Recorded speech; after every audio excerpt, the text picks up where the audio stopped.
మనకి పూర్వం పెద్దలు చెప్తూ ఉండేవాళ్ళు ఏమిటంటే పట్టు విడుపులు ఉండాలి. ఏదైనా సరే కొంచెం చూసి చూడనట్టుగా. పట్టు విడుపులు అంటే ఏంటి? అదే నేను అన్నదే జరగాలి అని మొండి పట్టుదలకు వెళ్లకుండా కొంచెం వెసులుబాటుగా అవతల వ్యక్తిని బట్టి ఆ మనస్తత్వాన్ని బట్టి పట్టు విడుపులుగా ఉంటేనే జీవితం ముందుకు సాగుతుంది. ఎవరిదైనా మొండితనంతో అహంకారంతో నేను ఏమైనా సరే నా మాటే చెల్లాలి, నేను అనుకున్నదే చేస్తాను అని మొండితనం వల్ల చాలా అనర్థాలు వస్తాయి. మనకి చాలామందికి తెలిసే విషయం. ప్రతి వ్యక్తి జీవితంలోనూ ప్రతి ఫ్యామిలీలోనూ ఇటువంటి సమస్యలు మనం ఎదురు చూస్తూ ఉంటాం. ప్రతిరోజు జరుగుతూనే ఉంటాయి. పట్టు విడుపులు ఉంటే ఏదైనా కూడా తెగేంత ఒక లాగద్రా అబ్బాయి అంటూ ఉంటారు. అంటే ఏంటి? ఇక అది ఆ సంబంధం కానీ ఏదైనా బంధం తెగేంతరకు లాగితే ఏమవుతుంది? జీవితమే సర్వనాశనం అయిపోతుంది. కాబట్టి తెగేంతరకు లాగద్రా అంటారు. అందుకని పట్టు విడుపులు అనేవి జీవితంలో ఎంతో అత్యవసరం. ఎంతో అత్యావశ్యకమైనటువంటి విషయం ఏంటంటే పట్టు విడుపులు. పట్టుదలకు పోబాకరా, కొంచెం చూసి చూడనట్టు వెళ్ళు, ఏదో జరిగిపోయింది అనుకోకుండా అని పెద్దలు చెప్తూ ఉంటారు. పూర్వం చెప్పేవాళ్ళు. ఇవి ఉమ్మడి కుటుంబాలు ఉన్నప్పుడు ఏదైనా చిన్న సమస్య, చిన్న గొడవ ఏదైనా అయినప్పుడు పెద్దలు చెప్తూ ఉండేవాళ్ళు, సర్ది చెప్తూ ఉండేవాళ్ళు. కొత్తగా పెళ్ళైన వారికి కానీ భార్యాభర్తలు ఏదైనా చిన్న చిన్న సమస్యలు వచ్చినప్పుడు మొండికేయకుండా, భార్య కానీ భర్త కానీ మొండికేయకుండా, అరే పట్టు విడుపులు ఉండాలి, తెగేంతరకు లాగబాకరా, రిలేషన్స్ పాడైపోతాయి, బంధాలు నాశనం అయిపోతాయి, అనుబంధాలు ఉండవు, సత్సంబంధాలను కోల్పోతామని చెప్తూ ఉండేవాళ్ళు. అది చాలా చాలా చాలా బంగారం లాంటి మాట. ఎందుకంటే పట్టువిడుపులు ఉంటేనే జీవితంలో ముందుకు సాగలం.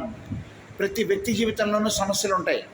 దాన్ని అధిగమించి వాటిని ఎదుర్కొని జీవితాన్ని పూలపాన్పు చేసుకోవాలి. ముళ్ళపాన్పు ఎవరిది కూడా పుడుతూనే ఎవరు గోల్డెన్ స్పూన్తో పుట్టరు. మనం ఏం చేయాలంటే దాన్ని మనం గొప్పగా మలుచుకోవాలి. మనలోనే ఉంది. మనం మలుచుకునే దానిలోనే, మన ఓర్పు పట్టిన దానిలోనే, సహనం పట్టిన దానిలోనే. ఓర్పు సహనం అనేవి గొప్ప ఆభరణాలు. ప్రతి మనిషికి ఓర్పు సహనం ఉండాలి. సహనం ఉంటేనే ఓర్చుకున్న వారికి తేట నీరు అంటూ ఉంటారు ఒక సామెత. ఓర్పు పడితేనే తేట నీరు. అంటే ఏంటి? చెడంతా కిందకి దిగిపోతుంది, స్వచ్ఛమైన నీరు మనం తాగగలుగుతాం. అలాగా ఓపిక, ఓర్పు, సహనం అనేవి మనిషికి ఆభరణాలుగా ఉండాలి.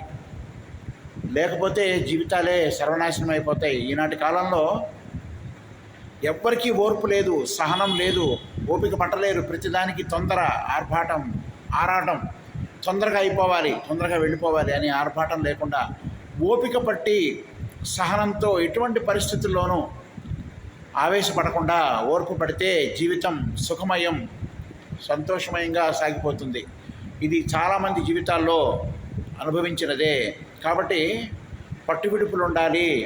అలాగే సహనము, ఓర్పు, సహనం ఉండాలి. ఉన్నవారికి మాత్రమే జీవితం సుఖమయం, జీవితకాలం సంతోషంగా బ్రతకగలుగుతాం. ఎంతకాలం బ్రతుకుతామండి మనం? మహా అయితే 80 ఏళ్ళు, 90 ఏళ్ళు. ఈ కాస్త జీవితంలో ఎప్పుడు ఏం జరుగుతుందో ఎవరికి తెలియదు. ఈ పరిస్థితుల్లో మొండితనాలు, పట్టుదలలు అన్నీ వీటికి పోయి జీవితాన్ని పాటు చేసుకోవడం మూర్ఖత్వమే అవుతుంది. కాబట్టి పట్టు విడుపులు ఉండాలి. అలాగే సహనం ఉండాలి, ఓర్పు పట్టాలి, ఓపిక ఉండాలి. ఎప్పుడైతే ఓర్పు పట్టావో భగవంతుడు నీకు దగ్గరకు వచ్చి మరీ పరిగెత్తుకుంటూ వచ్చి సహాయం చేస్తాడు. ప్రతి ఒక్కరూ కూడా దీన్ని గమనించుకోవాల్సినటువంటి అత్యవసరమైనటువంటి విషయం. ఓర్పు, సహనం ఉంటేనే జీవితంలో వృద్ధిలోకి వస్తాం.